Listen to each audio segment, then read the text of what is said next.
Salut les petits potes, c'est Delcor, j'espère que vous allez bien. On se retrouve pour le jour 2 sur 24. Voilà, j'espère que vous avez coché vos petits gâteaux là. Donc c'est comme le petit thread, voilà. Au lieu d'avoir un petit chocolat, t'as un petit thread. Enfin, t'as une vidéo carrément, pas un thread. Justement, aujourd'hui, on a 5 threads. Non, je dis des conneries, on en a 4. N'importe quoi, mais moi je sais même plus ce que je fais. On est qu'au jour 2, alors ça promet. Bref, j'espère que vous allez kiffer tous ces petits threads. Du coup, je vous propose une chose, c'est qu'on commence directement avec le premier thread horreur. L'histoire que je vais vous raconter, c'est celle de Mia, une américaine de 27 ans. Et malheureusement, son histoire commence quand sa mère décède d'une maladie. On ne sait pas laquelle, mais c'est ce qui fait que l'histoire aura lieu. L'un des rêves de sa mère, c'était de faire le tour des États-Unis. Mais malheureusement, la maladie l'a emporté avant. Mia, elle a un tournant de sa vie. Son travail la saoule un peu et la mort de sa mère l'a fait souffrir. Normal. Pour vous dire, elle a déménagé de son appartement pour revenir vivre avec son père dans la maison familiale. Elle cogite encore et sa mère lui répétait tout le temps que voyager, c'est ce qu'elle adorait faire étant plus jeune, avant qu'elle soit mariée à son père. Et comment vous dire qu'à un moment, ça tique dans la tête de Mia. Elle se dit que vas-y, let's go, elle va tenter de faire le tour des États-Unis. Sauf que pour le coup, elle n'a pas les moyens de faire un tour des États-Unis de fou malade. Elle a un peu de sous de côté, mais les fonds sont pas illimités. Alors elle va devoir rogner sur quelque chose, et ce quelque chose, elle l'a vite trouvé. Le budget pour l'hébergement, c'est celui qui va prendre le plus cher. En fait, elle va utiliser ce qui s'appelle le couchsurfing. Pour ceux qui ne connaisseraient pas le concept, en fait, elle va utiliser une application du nom de couchsurfing du coup. Et en fait, sur cette application, vous pouvez proposer d'héberger une personne pour la nuit sur votre canapé ou un second lit si vous en avez un. Et du coup, à l'inverse, quand vous voyagez, vous pouvez essayer de réserver un canapé chez quelqu'un. Et c'est gratuit. Bref, Mia commence son tour des États-Unis par San Francisco, c'est sa ville. Et si jamais elle ne trouve pas d'hébergement, elle se dit bon bah tant pis, je vais dormir dans ma voiture ou bien dans ma tente. Elle a équipé un peu sa voiture pour l'occasion et au début tout se passe bien. Elle a fait Los Angeles, Las Vegas, Dallas. J'évite les petites villes et enfin elle arrive à Miami. Premier jour dans la ville, elle fait une réservation pour un canapé disponible vers 20 h et c'est accepté par la personne et enfin vers les 19 h 30 la personne lui dit que c'est mort. Du coup elle se dit tant pis, je vais dormir dans la voiture, il fait bon, tranquille. Le lendemain, elle retourne sur l'application et pareil, elle trouve un lit disponible chez quelqu'un. Elle demande si c'est sûr à 100% et la personne lui dit qu'il n'y a pas de souci, c'est good. Elle doit juste arriver vers 21 h 30 le temps qu'ils sortent du boulot. Vers l'heure prévue, elle se rend sur place avec un peu d'avance, genre 5 minutes. Et vers 21 h 30, elle voit un homme rentrer dans le bâtiment. Quelques temps après, elle reçoit un message sur l'appli lui disant que c'est bon, elle peut monter, sonner chez lui. Elle sort de la voiture, sonne à l'interphone donné et la personne lui ouvre la porte. Elle monte les escaliers, c'est un bâtiment de 4 étages sans ascenseur et la personne habite au 4e étage. Une fois en haut des escaliers, elle check les numéros de porte et au final, elle trouve le bon appartement. C'est celui au fond du couloir. Elle toque à la porte et quelques secondes après, quelqu'un vient lui ouvrir. C'est un homme et au premier abord, rien d'alarmant. 1,85 m, 75 kg environ et un tatouage sur le bras gauche. Il l'invite à rentrer et ils commencent tous les deux à discuter. Ils font connaissance et ça se passe plutôt bien en fait. Il lui demande si elle a mangé car il va se préparer à manger. Elle lui explique qu'elle a déjà mangé un peu, mais bon, elle dirait pas non à un petit plus, sachant ce qu'il lui a dit, ce qu'il allait préparer comme plat. Ils vont dans la cuisine et le gars qu'on va appeler Jason commence à préparer à manger. De là, ils discutent de tout et de rien. Elle lui explique un peu pourquoi elle a eu besoin d'utiliser l'appli, comme quoi elle veut faire le tour des États-Unis. Et lui, il lui explique qu'il est manager dans une boutique de téléphone. Le repas est prêt, il mange et ensuite ils discutent un peu en regardant un truc sur la grande plateforme avec le N. En vrai, ils l'ont pas beaucoup regardé, ça faisait plus un fond sonore. Mais bon, bref, ça se passe bien et vers minuit, ils se disent qu'il est temps d'aller au lit. Il lui montre où est la douche et tout pour qu'elle puisse se doucher le lendemain. Il lui dit également qu'il va se lever à telle heure et que par conséquent, elle devra partir en même temps que lui. Elle est vers le canapé et demande à Jason s'il a pas une petite couette qui traîne si jamais. Et là, il lui dit que pas besoin. Sur l'appli, lui, il lui propose un lit et pas un canapé. Chose que Mia n'avait pas capté. Elle a l'habitude de dormir sur le canapé donc elle, ça la choque pas. Il l'emmène dans le couloir et lui montre un lit dans une pièce. Elle commence à mettre ses affaires dessus et Jason lui souhaite une bonne nuit. Mia, autant vous dire qu'elle est vraiment claquée. Elle s'endort en 2 minutes à peine. Sauf que la fatigue a ses limites, car pendant la nuit, elle entend des bruits bizarres. Au début, elle comprend pas ce que c'est. Elle a les yeux fermés et elle tente de se rendormir, mais le bruit est constant. Alors, elle ouvre un peu plus les yeux et elle se frotte les yeux. Elle se redresse un peu et là, du coin de l'œil, c'est l'horreur totale. Elle est choquée puisque sur sa droite, elle aperçoit dans la pénombre de la pièce un homme sur un fauteuil dans le coin de la pièce et juste à côté, un trépied avec ce qui semble être une caméra allumée car elle peut voir un voyant rouge qui clignote. Elle se met à hurler en voyant ça et là, l'homme se lève et elle sent son poids sur le lit. Elle en était pas sûre jusque-là, mais c'était malheureusement Jason le coupable. Il va lui mettre la main sur la bouche et lui dire clairement « ta gueule et dors ». Elle essaye de hurler et il y a un peu de son qui sort étant donné que sa main ne couvre pas entièrement la bouche ouverte. Peu de temps après, elle peut sentir un bâillon sur sa bouche. À partir de maintenant, c'est impossible pour elle de gueuler. Elle essaye de se débattre et elle entend des cliquetis et elle va vite comprendre ce que c'est.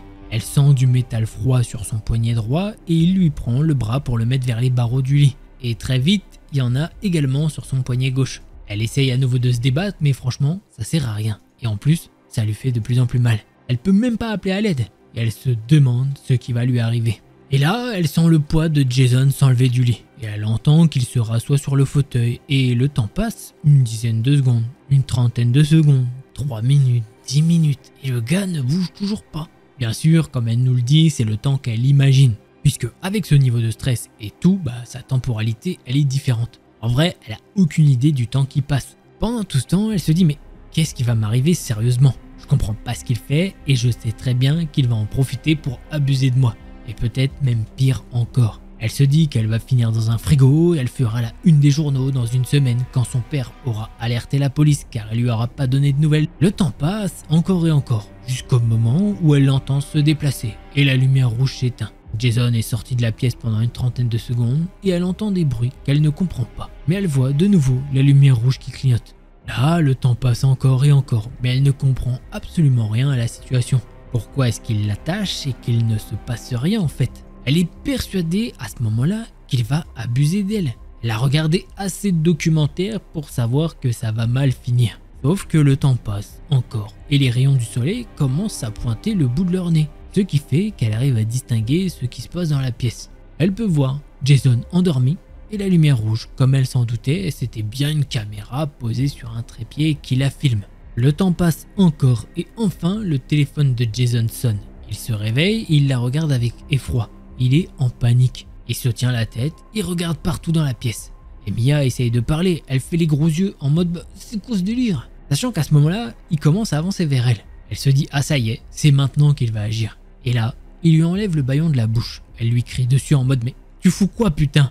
Pourquoi tu m'as fait ça? Et là, le mec lui dit littéralement t'inquiète pas, je vais te libérer de là. Il lui demande où sont les clés des menottes et elle lui répond sûrement dans tes poches, trou du cul. Il fouille dans ses poches et effectivement, il trouve les clés. Et il commence à trifouiller la serrure des menottes. Il galère un peu et il arrive enfin à lui détacher les mains. Là, elle cherche pas à comprendre. Une fois qu'il lui a détaché les mains, elle fonce vers son sac à dos et elle fonce vers la porte d'entrée. Et pendant qu'elle fait ça, du coin de l'œil, elle peut voir que Jason est en train de la suivre, mais vraiment calmement, comme si de rien n'était. Elle sort de l'appartement, elle déboule les escaliers et une fois sortie du bâtiment, elle court vers sa voiture et elle s'enferme dedans. Pourtant, elle se sent toujours pas en sécurité, mais elle est entre plein de sentiments bizarres en fait. Elle se demande qu'est-ce qui s'est passé bordel, mais pas le temps d'y penser plus. Elle décide de démarrer le moteur et elle fait 2 blocs de distance et elle se gare de nouveau. Elle souffle un bon coup et elle se dit ok, là je dois aller voir la police, c'est clair, net et précis. Elle va sur son téléphone et regarde où se trouve le poste de police le plus proche. Elle s'y rend et elle déboule dans le poste de police. Là il la regarde un peu en mode what, qu'est-ce qu'elle fait elle? Bah oui, vu qu'elle est toujours en pyjama à ce moment-là, hein. Une officière vient la voir et Mia explique tout ce qui vient de se passer. Elles vont dans un bureau et l'officière lui demande l'adresse exacte. Mia s'en souvient pas de tête, alors elle retourne sur l'application et elle arrive à retourner sur le profil et la conversation avec Jason. Et justement, en faisant ça, après elle va voir qu'il n'avait que 8 avis 5 étoiles. Et que en regardant un petit peu les profils et les pseudos des mecs, ce n'était que des mecs. La policière lui dit comment va se dérouler l'enquête. Malheureusement, je vais te décevoir, mais ça bouge pas dans l'immédiat. À tel point que quand elle aura des nouvelles, c'est bien plus tard. Ce n'est que 1 mois plus tard quand elle est retournée chez elle. Mia a annulé son tour des États-Unis et c'est bien normal après ce qu'elle a vécu. Elle a reçu un coup de téléphone d'un enquêteur de la police de Miami qui lui a dit qu'ils se sont déplacés à l'appartement de Jason et que malheureusement l'endroit était désert, nettoyé entièrement, rien n'a tiré. Pour tout nous dire, Mia ne sait même pas si vraiment ils se sont rendus sur place, puisqu'ils savent très bien qu'elle n'est pas de Miami et qu'elle leur mettra jamais la pression. Malheureusement, la conclusion est brutale, mais c'est comme ça que se termine l'histoire que j'ai trouvée. Juste, il y a un petit détail qu'elle a donné un petit peu en plus dans les commentaires. Voilà, il y avait des gens du coup qui écrivent des commentaires et elle a répondu à l'un de ces commentaires et je l'ai noté en dessous, je l'ai vu qu'après. Elle a répondu à un truc, c'est qu'elle pense, de son côté, elle n'est pas professionnelle de santé, mais elle pense clairement que le mec était soit schizophrène, soit bipolaire, en tout cas qu'il avait peut-être un alter, puisque en fait le mec, il était tout ce qu'il y a de plus gentil, le mec, et le soir même, elle avait parlé avec lui, il était normal, tout ce qu'il y a de plus serein dans sa tête, et le matin, quand il s'est réveillé, il avait l'air d'un mec normal. Donc en fait, elle se demande s'il n'avait pas plusieurs personnalités ou quoi. Ça, on sait pas, j'étais pas là, mais voilà quoi. Je sais pas ce que t'as pensé de ce thread, moi je l'ai bien aimé, c'est une mécanique un petit peu différente. Donc voilà, allez, on passe au prochain thread horreur.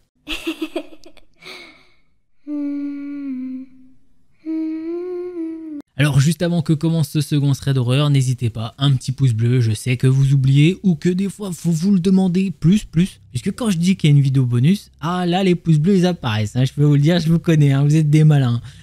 Donc voilà, venez, on se dit un truc, avant la vidéo de demain, je veux qu'on ait atteint 750 pouces bleus. J'espère que je peux compter sur vous, voilà, vous sortez un peu de votre mode veille ou hop, vous mettez le petit pouce bleu, je vous en remercie d'avance. Alors, est-ce que vous avez déjà entendu parler des colis perdus? Bon, j'avoue, j'ai abusé à demander ça. Je pense que cette année a été marquée de fou par les colis perdus. C'était vraiment la folie et c'est pas peu dire quand je parle de folie, vous allez voir. Bon, si jamais t'as loupé le coche, je peux pas faire mieux. Colis perdus, voilà, son nom, c'est très parlant. Et pourquoi ça a pris une ampleur de fou? Eh bien, il y a eu une loi anti-destruction des invendus qui a été mise en place. Et forcément, faut en faire quelque chose et du coup, ça a créé un marché de vente de colis perdus. Le principe, t'achètes des colis perdus au kilo et les prix varient de 15 à 40 € le kilo de ce que j'ai pu voir. Une bonne partie de ces achats se font en ligne, mais le marché physique a une bonne place. Et justement, on va s'intéresser à cette méthode. Du coup, notre histoire commence avec Sandy, 32 ans, qui est mère de foyer avec 2 enfants à charge de 5 et 6 ans. Et un mari qui travaille dans la mairie de sa ville, qui est une assez petite ville. Elle a suivi toute cette hype autour de ses colis et elle a regardé beaucoup de vidéos là-dessus. Jusqu'au moment où elle a vu que dans la grande ville, à plusieurs kilomètres de chez elle, il y a un entrepôt qui allait ouvrir afin de vendre ce genre de service. Je vais essayer de trouver d'autres alternatives, histoire de pas dire colis perdu H24, donc soyez attentifs. Elle y va un samedi avec les 2 enfants et voilà, ils prennent quelques petites bricoles et ressortent de l'entrepôt. Elle rentre chez elle et tout le monde déballe un cadeau. Ils attendent le retour de papa et lui aussi a le droit à un petit cadeau. Rien d'exceptionnel mais bon, c'est marrant et ça plaît beaucoup aux enfants. Du coup, Sandy continue sa vie et il se passe 3 semaines. Elle refait cette activité avec ses enfants et ils y passent un peu plus de temps. Ils choisissent les cartons et ils en achètent un petit peu plus. Les prix ont baissé depuis la dernière fois, forcément c'est l'offre et la demande. Plus tu écoules du stock, plus tu peux baisser les prix et tout. Et c'est bénéfique pour tout le monde. Voilà, encore une fois, elle rentre chez elle avec les enfants et cette fois-ci, les objets sont plus sympas. Genre, il y a une montre connectée, pas hyper chère ou quoi, mais en fait, ils tombent sur plusieurs articles qui peuvent servir.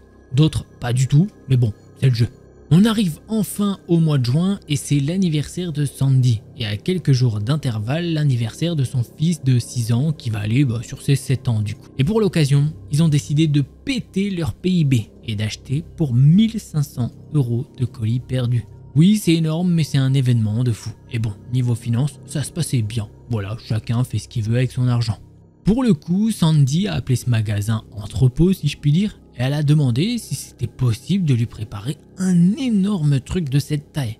Et on lui dit qu'il n'y a aucun souci, juste elle doit peut-être prévoir au moins une camionnette. Ce qui fait qu'elle arrive un jour de semaine vers 16 h. Elle se présente à l'accueil pour dire « Oui, c'est moi, je suis là pour la grosse commande de 1500 €. Pour le coup, le mec à l'accueil lui dit que tout est bon. Son collègue arrive pour lui mettre tout dans sa camionnette. Elle attend un peu et commence à aller sur son téléphone. Et un gars lui dit « Excusez-moi, vous avez pris pour 1500 € de colis perdus ?» Sandy sort la tête de son téléphone et lui dit « Ouais, c'est pour mon anniversaire. » Et là, le gars lui répond alors « Oh bon anniversaire. » Et il se met à rire un peu.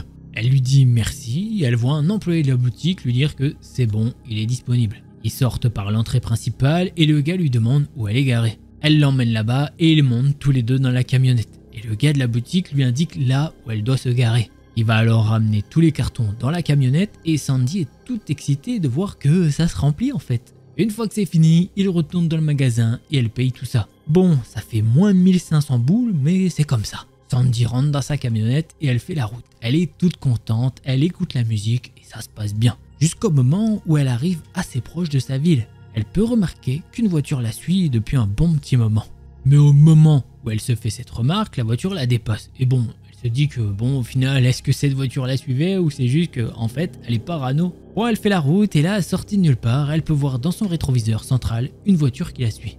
Et bizarrement, c'est la même voiture que tout à l'heure. Là, elle se dit, ah, je suis pas si folle que ça, hein. Alors, elle augmente un peu sa vitesse, pas énormément. Elle est mère de famille, elle a pas envie de prendre trop de risques. Sauf que, encore une fois, clignotant de la voiture pour lui dire qu'elle va la dépasser. C'est une petite route, 2 voies, donc pour dépasser, faut faire gaffe. Faut aller sur l'autre voie en contresens, bon, vous connaissez. Sandy freine un peu, elle a une camionnette et en plus de ça, elle a pas trop l'habitude non plus de conduire ce genre de véhicule. Elle regarde sur sa gauche la voiture noire qui la dépasse et elle voit 2 hommes assez jeunes, moins de 30 ans. Enfin, elle voit surtout celui qui se trouve sur le siège passager. Sauf qu'elle peut remarquer que les gars sont vraiment en train de la regarder bien fixement, ce qui est quand même bizarre. Bon, ok, la voiture la dépasse, mais ralentit de plus en plus. Du coup, elle doit ralentir encore plus. Jusqu'au moment où la voiture devant elle pile, et forcément, elle doit faire pareil. Parce que même si elle a essayé de laisser une distance de sécurité, c'est une camionnette. Il lui faut du temps pour ajuster. Ça la surprend, sur le coup, elle est sous le choc. Mais ce n'est rien comparé à ce qui va arriver. Elle voit très vite les 2 portes de la voiture s'ouvrir, et les 2 gars se mettent à courir dans sa direction. Très vite, ils sont arrivés au niveau de sa portière. Ils lui disent tout de suite de descendre du véhicule. Sandy pourrait rester dans son véhicule et ne pas ouvrir. Mais les 2 hommes ont un sacré argument. L'un d'entre eux lui braque à travers la fenêtre un pistolet. Réaction naturelle, elle a peur que ça dégénère et elle ouvre la porte du véhicule. Elle leur dit s'il vous plaît, ne me faites pas de mal, j'ai 2 enfants, prenez le camion, ne me tirez pas dessus. Le truc c'est que maintenant, elle observe pendant une fraction de seconde ces hommes et ils ont essayé de cacher leur identité avec 2 masques anti-Covid. Sauf qu'elle peut totalement reconnaître l'un des 2 hommes. C'est celui qui lui a parlé dans le magasin lorsqu'elle était à la caisse. Mais bon, elle parle maintenant à tête reposée et son ordinateur en train d'écrire. Sur le coup, c'est pas aussi clair dans sa tête. L'un des 2 la pousse et il se met au volant et il démarre le moteur. Quand l'autre entend le moteur vrombir, il se met à courir au volant de sa voiture et il démarre les 2 en rythme. Sandy se retrouve en moins de 2 minutes, seule au milieu d'une route. Elle est passée à 2 doigts de prendre une balle. Elle n'a plus rien sur elle, elle n'a pas son téléphone qui est resté dans son sac à main sur le siège passager. Elle est là, en train de regarder, à gauche, à droite, elle ne sait pas quoi faire. Elle rentre alors chez elle à pied, sous le choc, mais contente d'être encore en vie. Elle va appeler son mari qui a rappliqué en 2-2. Elle a également appelé sa mère qui s'occupait de ses enfants pour lui demander si elle peut les garder pour la soirée. Et le couple est alors parti à la gendarmerie la plus proche. Et alors là, c'est mythique dans le mauvais sens du terme, bien évidemment. Elle raconte son histoire et l'un des gendarmes, mais vraiment beauf et con, il va lui dire « Ah bah ça, pour être des colis perdus, maintenant ils sont bien perdus ». Et ça, il l'a dit apparemment en rigolant comme un gros teubé. Voilà. La seule chose qui fait qu'il s'est arrêté de rire, c'est un petit coup de coude de son collègue. En mode « Arrête mec, t'es pas marrant ». Plusieurs jours après, Sandy a été convoquée pour faire des portraits robots, mais depuis ce jour, aucune nouvelle concrète. Et c'est comme ça que se conclut ce récit. Bon, cette histoire, je l'ai depuis un petit moment quand même, mais donc je sais pas s'il y a eu de l'actu. J'espère pour elle quand même qu'il y a eu une actualité, puisque elle, je pense qu'elle a pu donner des détails sur le camion, étant donné qu'elle l'a loué, donc à mon avis, elle a la plaque d'immatriculation et tout, donc je pense que, j'espère en tout cas, que ça a bougé un petit peu du côté de la gendarmerie. La folie pour, en gros, dérober 1500 € de colis perdus qui, techniquement, sur le papier, devrait même pas faire 500 € de rentabilité, enfin bref, voilà, on est là. Un camion, camionnette, bon, voilà. Donc ils ont menacé la vie d'une femme pour ça. Et le niveau d'impunité maintenant en France, c'est quelque chose. Ah oui, parce que je l'ai pas précisé, hein, mais l'histoire est française, au cas où. Voilà, j'espère que vous avez kiffé ces 2 threads. Si c'est le cas, vous connaissez, un petit pouce bleu et un abonnement. On se retrouve demain pour une nouvelle histoire. En attendant, je vous mets 2 vidéos ici. Allez, portez-vous bien, on se dit à demain. Ciao les petits potes.